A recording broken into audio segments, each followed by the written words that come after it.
Prav je, da se po 2 mesecih malo popipamo, kakšna je temperatura, predvsem da vidimo, v kakšnem stanju so, kar nas čaka, vsi mi dobro vemo, mi se vsega tega dobro zavedamo. Kot vedno smo mi zelo veseli, ko se zberemo, res da bo tokrat nekoliko krajše.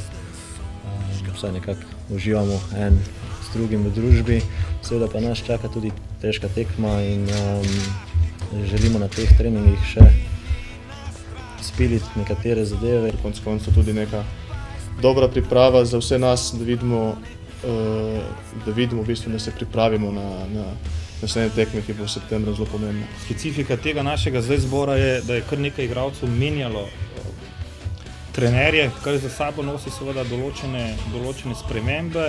Veseli dejstvo, da večjih poškodb ni in jaz upam in verjamem, da bo tako ostalo tudi po tekmi. Jaz sem vesel, da so fanti prišli zdravi, eni v boljši formi, drugi še ne formi ta pravi in tale avgustovski termin je zame kot selektorja izredno dobrodošel. Oziroma mislim, da tudi vsi igralci se strinjamo s tem, da ta termin je veliko boljši, kot pa je bil prejšnji. Razmišljamo še vedno sami o sebi, kot o rešitvah, ki vodijo nekje v nadaljevanje tekmovanja v naši skupini oziroma najvišjih mestih, ki ti dajo možnost, da se boriš za evropsko prvenstvo.